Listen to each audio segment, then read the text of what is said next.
Anthony Mackie taking the shield of Captain America, Harrison Ford turning into a Red Hulk, the White House getting destroyed. What else could you ask for in a movie? I'll discuss that and some other crazy stuff in this spoiler-free review of Captain America: Brave New World.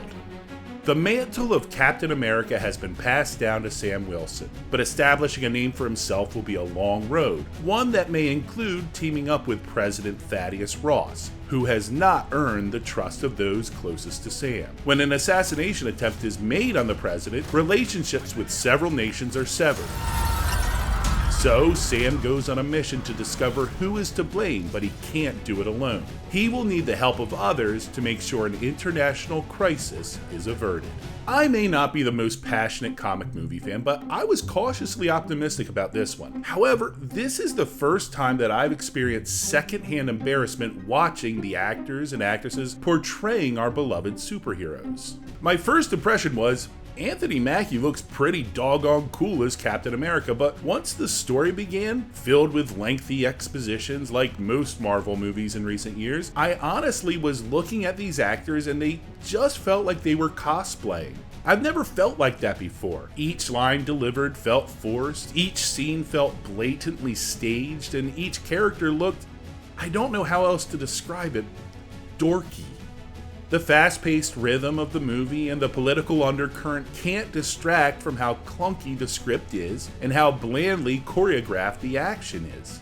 As is always the case, Brave New World holds no stakes. At no point am I ever concerned for the well-being of the characters. Sam Wilson, the new Captain America, is immortal, but he gets stabbed several times, breaks bones, and chopped with an axe at one point, but he's fine. I had asked my friend with me, why is he able to withstand these injuries? At which point the movie explains very quickly, well, he's wearing Kevlar, so it's cool, and we are just to accept it. That's another thing about this movie that also seems to be a theme in comic movies. It just expects you to accept what's happening with no explanation. For example, if a villain is holding a small device and presses the button, another character's heart will explode. Why? I don't know. Just accept it. In an extended air battle, the heroes they're just doing great. Stopping missiles, saving lives, steering aircraft, no problem at all. Not even remotely exciting or suspenseful. But Sam shouts to Falcon, "Oh no, back up!"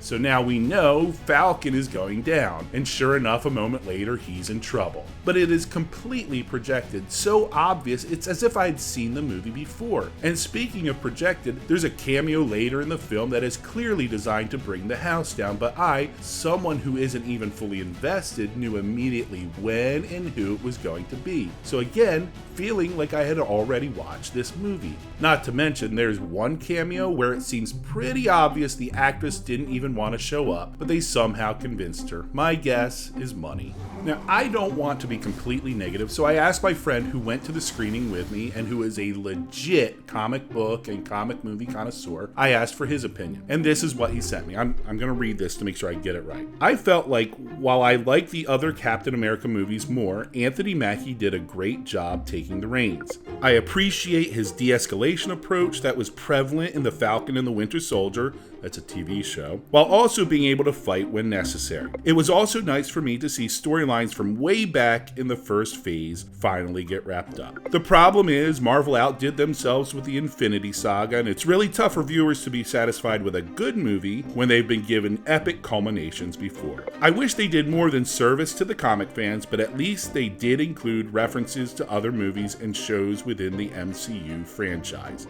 And he said that he thinks that this is mid-tier Marvel. So clearly he liked it more than I did. And listen, I go into movies hoping to enjoy them, and I get disappointed at times. Just recently, I was disappointed with Wolfman and Flight Risk, but I thought despite my disappointment, those movies had elements I enjoyed. But for me, Captain America: Brave New World actually frustrated me with how much I disliked it. It made me sad for those involved and offered nothing of a value other than reminding us that there was, one, an Edward Norton 2008 The Incredible Hulk film, and two, try to move the plot along for the next Marvel movie. this feels like nothing more than a segue. All that to say, this has the quality that falls somewhere between Doctor Who and a 2001 episode of Smallville, which is fine for television, but not for a Marvel movie. So I will give Captain America Brave New World 2 out of 5 stars, which is definitely below average and frankly a little generous.